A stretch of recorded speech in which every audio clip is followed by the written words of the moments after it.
Food bloggers, hi, how are you today? Thank you so much for tuning in to the Eat Blog Talk podcast. This is the place for food bloggers to get information and inspiration to accelerate your blog's growth and ultimately help you to achieve your freedom, whether that's financial, personal, or professional. I'm Megan Porta. I have been a food blogger for 13 years, so I understand how isolating food blogging can be. I'm on a mission to motivate, inspire, and most importantly, let each and every food blogger, including you, know that you are heard and supported. You are going to want to download our bonus supercut that gives you all the information you need to grow your Instagram account. Go to eatblogtalk.com/Insta growth to download today. Is there something currently in your business that feels like might be a failure, or maybe you as an entrepreneur feels a little bit like a failure after the HCU and all that's happened in 2024? I think failure has been a common theme for a lot of food bloggers. In this episode, Jules from Bonni Bakery joins me to talk about this very topic and how we shouldn't see failure as the stopping point. Failure is just the beginning. Failure is a stepping stone to the next part of your journey.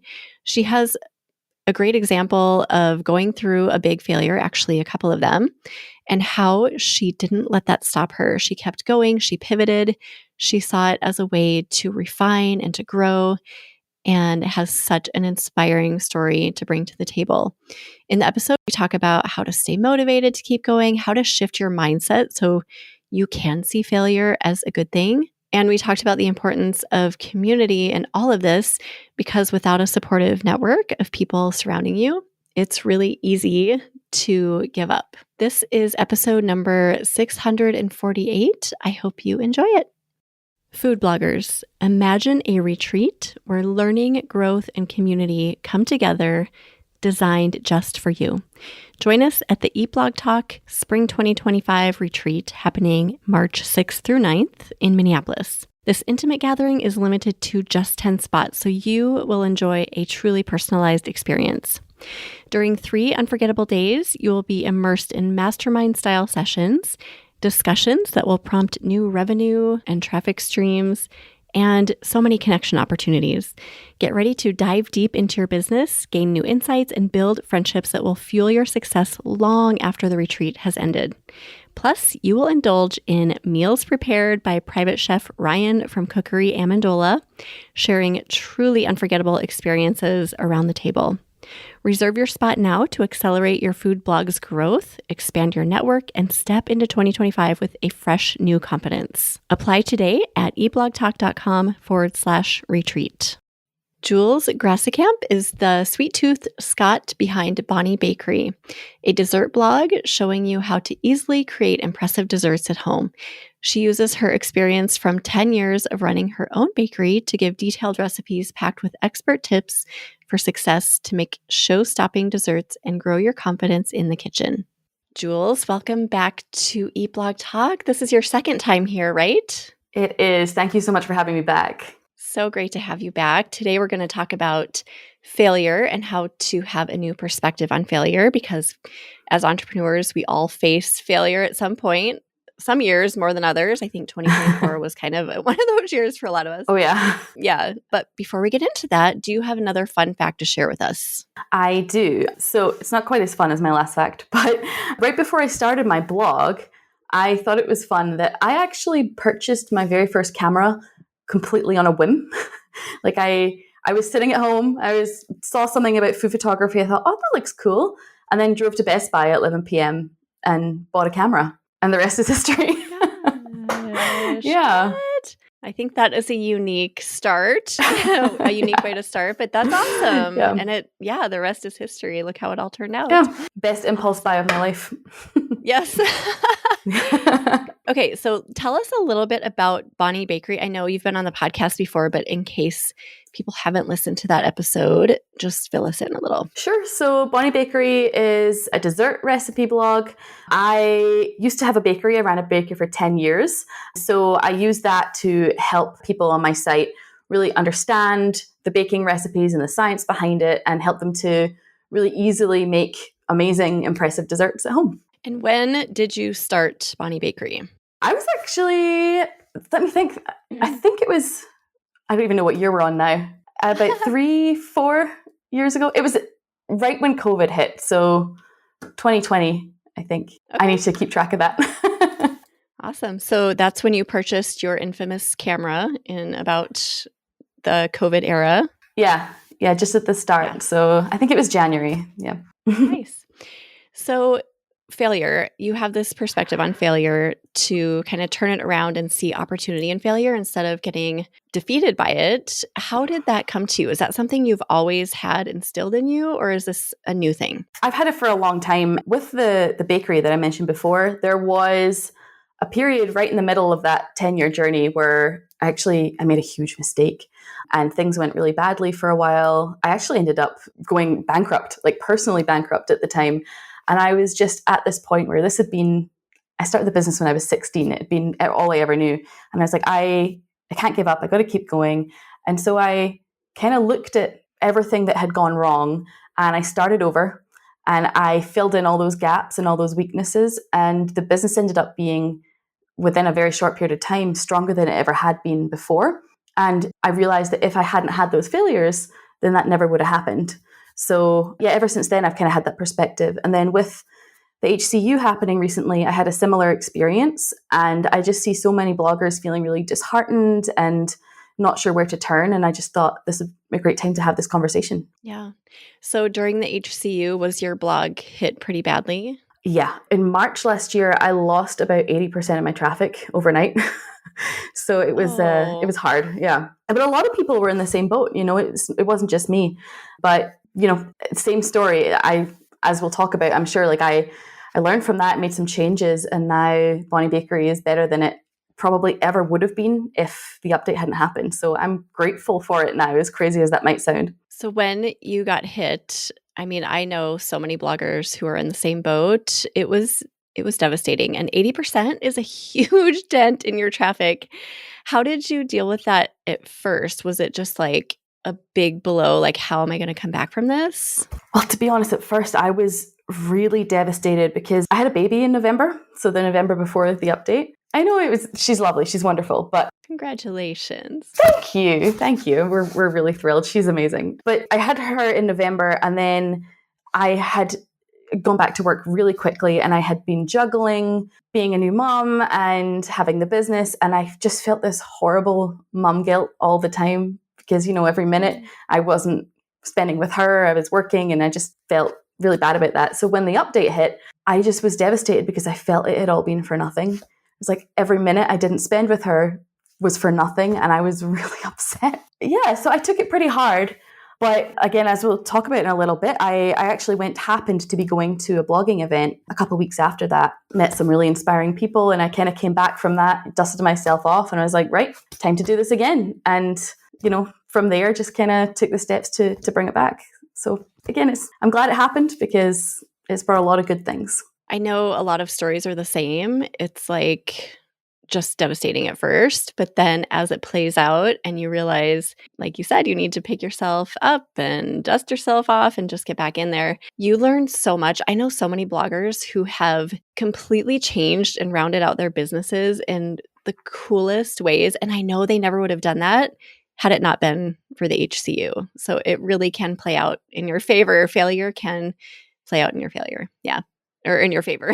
Failure is good. So you've had this perspective for a while, and then the HCU, everything you dealt with confirmed that, like, yes, failure is opportunity. So you have to just kind of rewire yourself, I think, because it doesn't come naturally to think, I've faced this huge failure, so this is going to be good. You know what I mean? So how do we get to the point where we can have that perspective in the face of failure? It's like you said, I think people are scared of it.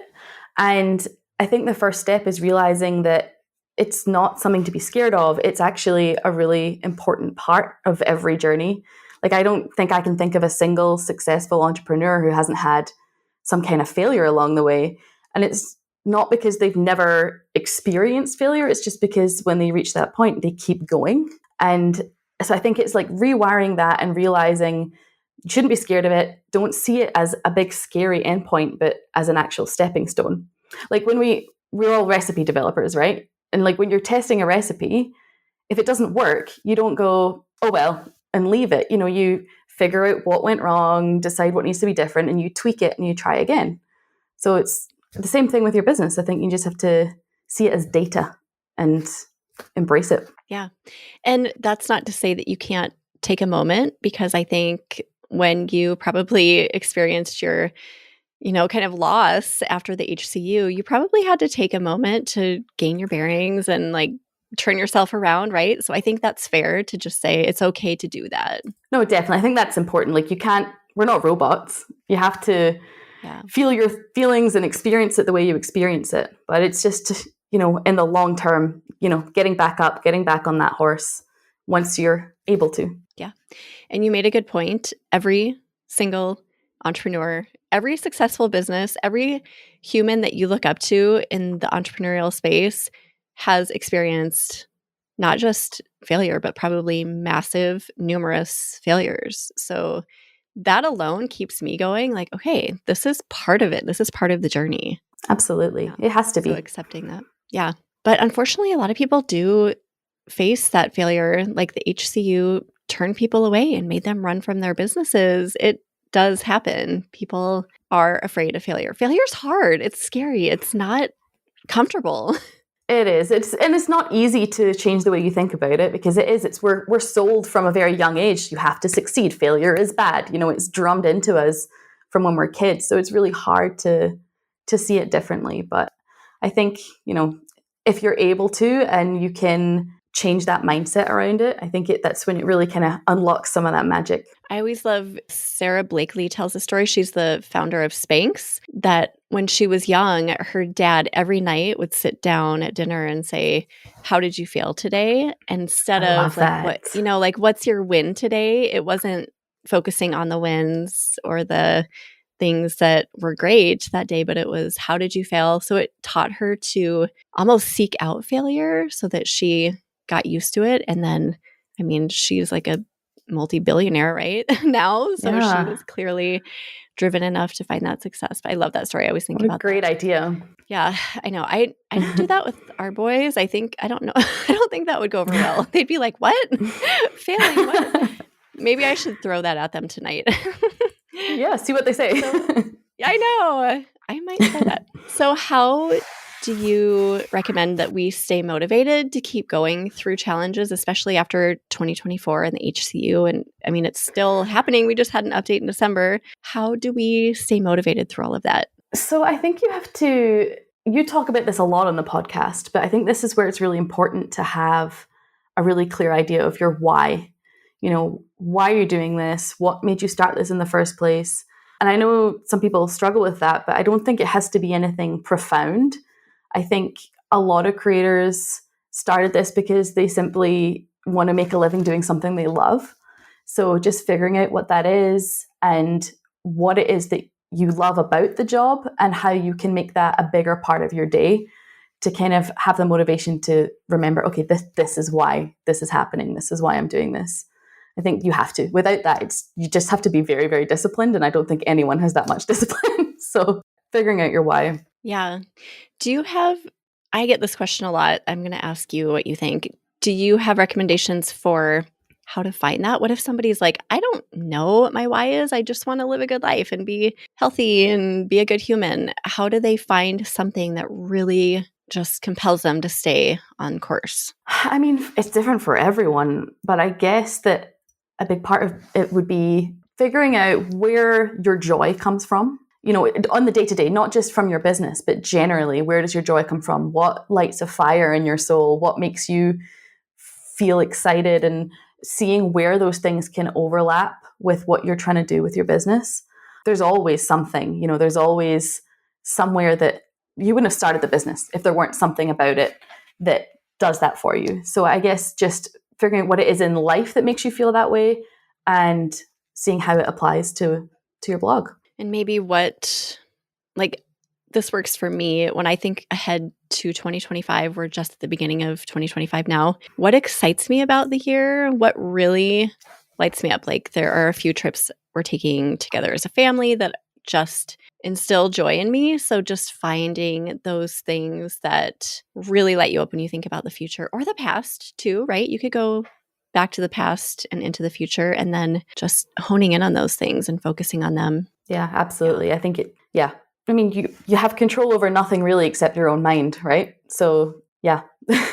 So once you figure out your why, how do you take the next steps to keep going and keep taking step after step? So this kind of ties in with, I mean, if we're talking specifically about the, coming back from failure and getting back on the horse, Yep. I think it has to start with looking at your business through a really brutally honest lens, seeing where it needs to get better. Like I realized that I had gotten really complacent in a lot of areas and I was just doing the easy things. So I had to be really honest with myself about that. And then kind of looking at, again, the list of why you're doing this and what it is that really excites you about the business and how you're going to mesh those two, how you're going to use the things that you're great at to fill in those gaps. So, if you are, for example, if the photography is what really excites you or the recipes or whatever, it's like making sure that you are working out a plan to fit that into the gaps. And I think then as well, a lot of people get bogged down with not really knowing how to fill in the bits that they don't want to do, that they find hard. I think making sure that you have a long-term plan for how you're eventually going to be able to delegate those. Because if you just feel like you're going to be doing the stuff you don't love forever, it's really hard to, oh God, okay, I'm going to keep doing more SEO and more this and more that, whatever it is. So yeah, having that in mind of eventually I'm going to be able to hand this off. Yeah. I think delegation and outsourcing is so huge when you get to that point. I think it's such a momentous turn for most entrepreneurs, most food bloggers. It feels so good to offload things that don't light you up and that you're not meant to be doing. I mean, we all have to do those things kind of in the beginning and just trudge through a little bit, but there will come a day when you can outsource the things that are not aligning with your soul, because there's a lot to do in food blogging, right? Oh, there is. And we have to wear 50 different hats. Yeah. I know. And you can't be expected to be aligned with all of those 50 hats. It's just not feasible. It's a lot. Yeah. Are you really wanting to be a part of one of the eBlog Talk mastermind groups, but you're just not in the place to make the investment right now? The eBlog Talk Accountability Group might be the perfect fit for you. For just $34 a month, you'll get access to weekly accountability check-ins, a private Slack channel, live productivity sessions, and monthly Zoom calls with fellow bloggers and me, Megan Porta. Achieve your big blogging goals surrounded by supportive, like-minded creators who truly understand your journey. The eBlog Talk Accountability Group is here to help you stay focused and motivated as you build your awesome brand. Head to eblogtalk.com/focus today to claim your spot. Do you have any other tips for staying motivated after a failure? I mean, I think keeping in mind what we were saying before about how the failure is a stepping stone, like just like with the, I explained about my bakery and same with HCU, like if you don't have those failures, there is no opportunity for you to see what you might not have seen. You won't see those weaknesses. You won't be able to fill in the gaps. So I think trying to see it as an exciting thing, I know that's really hard, but seeing the opportunity in what could happen if you kind of take the good parts, the silver lining of whatever has happened and use that to see, okay, well, if these were fixed and filled in, what could this look like in a year, whatever, again, for me with the HCU, like my numbers after I made these changes, they went far higher than they probably ever would have before the HCU happened. And that just wouldn't be the case if I hadn't have made those changes. So I think you have to just think of the possibilities of, okay, this is really hard right now, but this is what it could look like if I just keep going and keep making these changes. Yeah. So if somebody did have a blog and got hit by the HCU and maybe they weren't 100% viewing their blogging or their blog as a business, and then the HCU came and they were like, oh, well, it's not really technically a business, so I'm just going to stop. how do they, in the face of failure, get to the point where they can go from like part-time hobby, part-time business to just like, yes, this is my business and I'm owning it? I mean, I think a lot of that is, it's all around commitment, right? Commitment to yourselves, commitment to your business, realizing that it's never going to, like, there's no one else to do this for you. There's no one else that's going to step in. It's only going to be down to you. And if you're not doing the work, it's just not going to happen. So I think seeing that as, as a business and realizing that this is not just about, I mean, for some people, of course, it's a hobby. It's, if it's what you love and that's not your goal, there's nothing wrong with that. There's a lot of joy that comes from blogging. But if your goal is to grow it to that point, I think seeing it that way, seeing it as a business and making those commitments as if it's any other business, because it is crucial. Yeah. So it really is an internal shift that you have to make. It's nothing outwardly is going to change anything, right? You've got to make that change inside your mind. Yeah, I think as well, like a lot of people with the updates, I know people are so frustrated right now.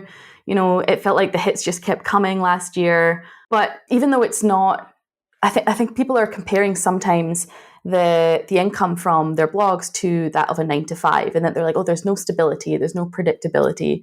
And I know that can be really hard, but it's not comparable to 9-to-5. Like, it is a business.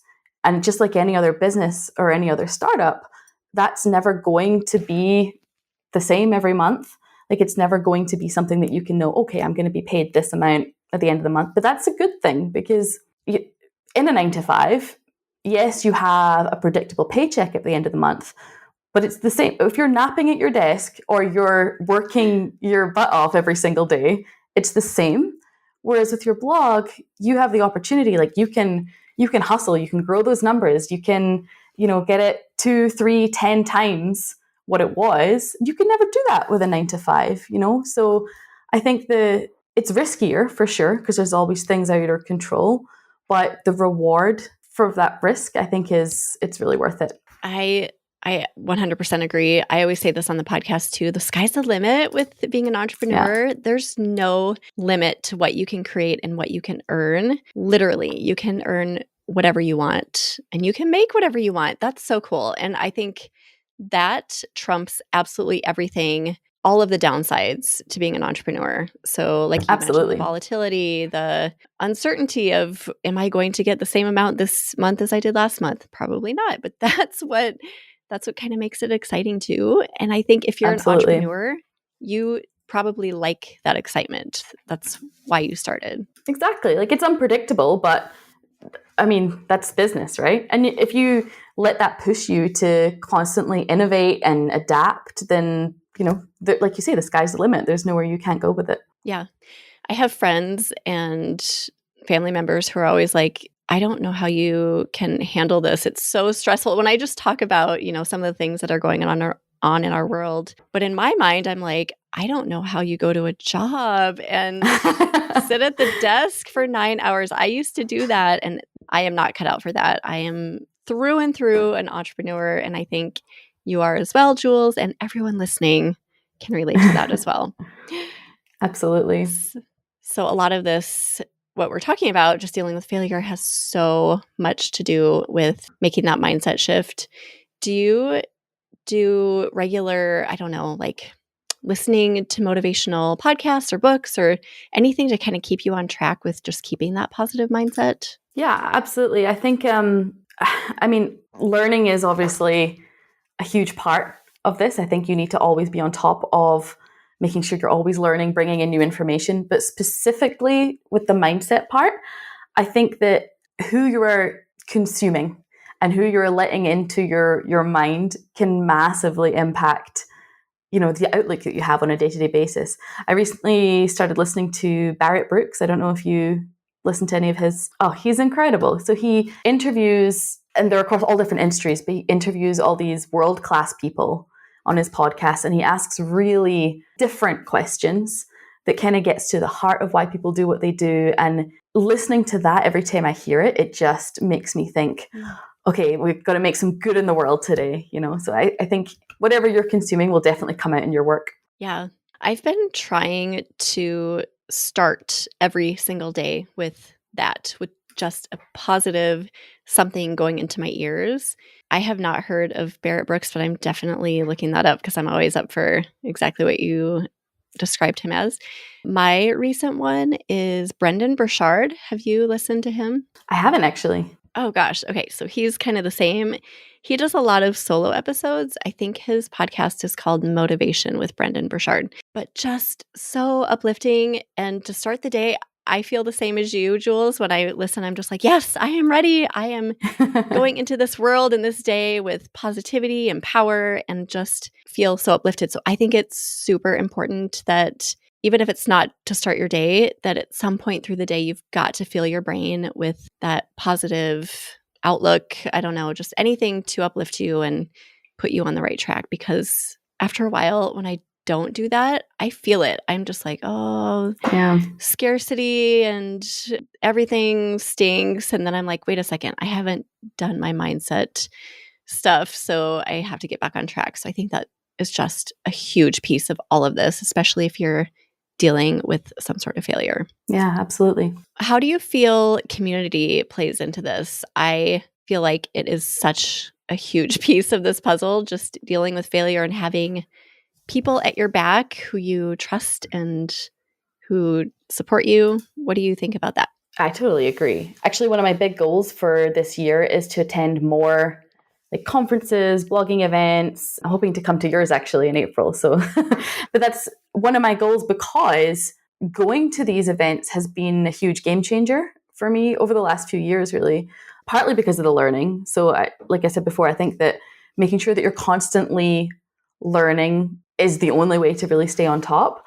Like you have to, especially in our industry, it's constantly changing. So you have to keep your finger on the pulse of what's going on, and kind of communities are a great way to do that because everyone in our community, I find, and I'm sure you speak to a lot of us, but I feel like it's a very generous, kind community that genuinely seem to want each other to succeed, which is wonderful. So these events, when I go to them, often I end up learning more, the same, if not more, from the other creators as I do from the actual workshops.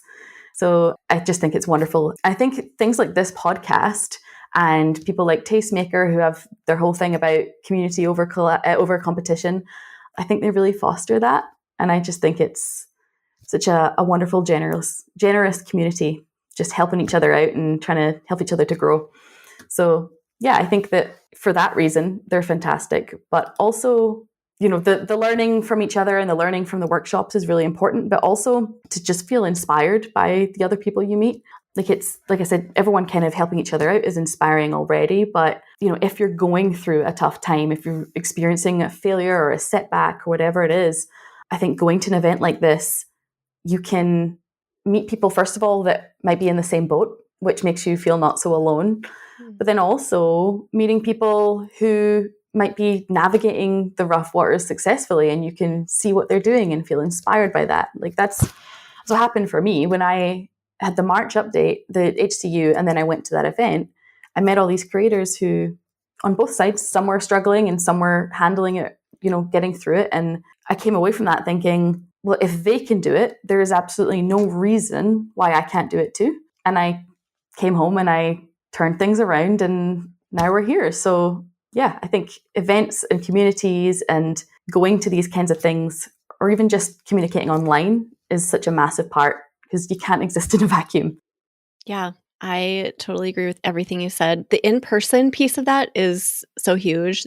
Virtual masterminds and all of that are great as well, especially if you meet regularly. But there's nothing like meeting other people who do exactly what you do. And we do a very weird job here. So I think it's so important to in person get together with these same people. There is nothing like that. Do you think if you went back to last spring and did not go to that event, that you would have been as motivated to keep going? That's a really good question. I was feeling really down, specifically because I just felt all that guilt, and I thought, oh my gosh, I should just cut my losses and just spend the time with my daughter. Yeah. And I don't think I would have bounced back as quickly. I think I still would have because, I've had that experience before in the past, and I I think it's partly personality as well. People, especially in our industry, people are just like, you want to keep going. But I definitely think that it made me bounce back faster, and it gave me a direction, because I think a lot of people, myself included, felt a bit like headless chickens. They didn't really know where to put their attention. Like, I felt for ages like I wanted to work on it, but I didn't know how.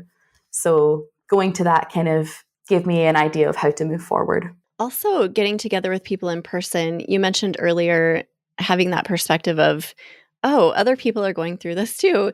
Yeah. You might be ahead of other people on the timeline. So you can also see that as an opportunity to help others, which I think can completely uplift you and reinvigorate you in your business, right? Absolutely. I think as well that it makes you take a step back and realize how far you've come. When you're able to help someone and see there's something that you can do for them, that you realize that yourself 6 months ago or a year ago you might not have been able to help them with. Like, it's great to acknowledge that, but it's also just so rewarding to know that you're helping that person get on the next stepping stone and to move forward. And I think that, like, that's just the community that we're in. Like, I don't think every industry is like that. So I'm really grateful that ours is. So yeah, it's a really nice thing. It is. I know you've said this a few times just about our specific community being so uplifting and supportive. I don't know that there's another niche that has such a generous,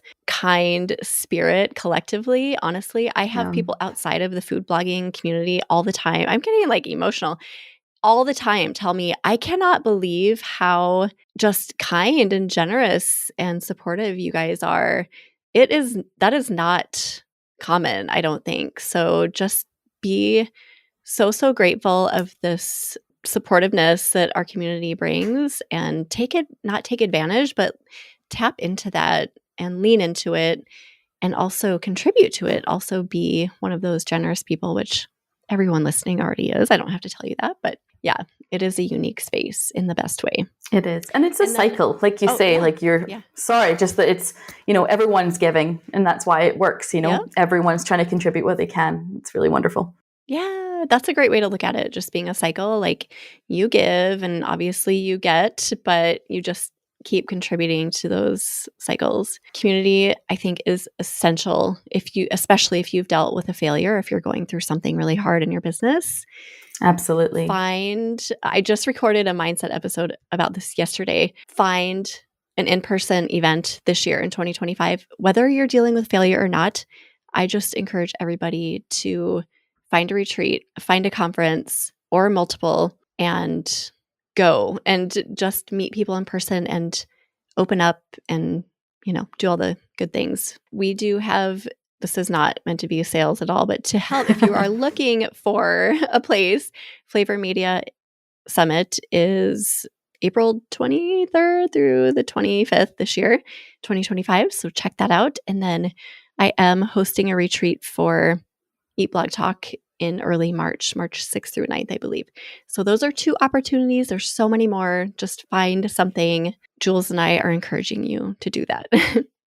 Is there anything else, Jules, you think that we should know if we are facing failure or if it's on the horizon? What should we know? I think, just like we've already kind of said so many times, it's not the end point. This is just the next step of your journey. And the only way that you're going to know is if you keep trying. Sometimes it's tempting to give up, but you're never going to know what's at the end if you don't keep going and keep taking those next steps. I love it. This is such an important conversation. So thank you for bringing it to the table. We so appreciate everything you've said today with us. Thank you. Yeah. Do you have a favorite quote or additional words of inspiration to leave us with? I do, actually. I chose one that was relevant to the topic. So mine's actually from Winston Churchill. And he says, which is a strange choice, I know, but he said, success is stumbling from failure to failure with no loss of enthusiasm. And I just love that because I feel like it sums up everything we've been trying to say. Oh gosh, I love that. Yeah, that puts something in my mind. It's just like failure doesn't hang you up anymore. You get to the point where it's like, this is my next step. It's just going from failure to failure and being okay with it. I love that. We'll put together another show notes page for you, Jules. If you want to peek at those, head to eatblogtalk.com/Bonni Bakery 2. Tell everyone where they can find you. Sure. So my site is bonnibakery.com. It's BONNI bakery.com. And I'm the same on social media everywhere. And I just want to say as well, if anybody is struggling to get through a rut with this, reach out. Like, I'm happy to chat about any of this, and that's what we're all here for, right? Oh, thank you. That's very generous of you. Again, generous people in the community. So thank you for that. And thanks for listening, food bloggers. I will see you next time. If you enjoyed this topic, you'll also love the episode I recommend in the show notes. Click on the episode description to find the link. Thank you, and I will see you next time.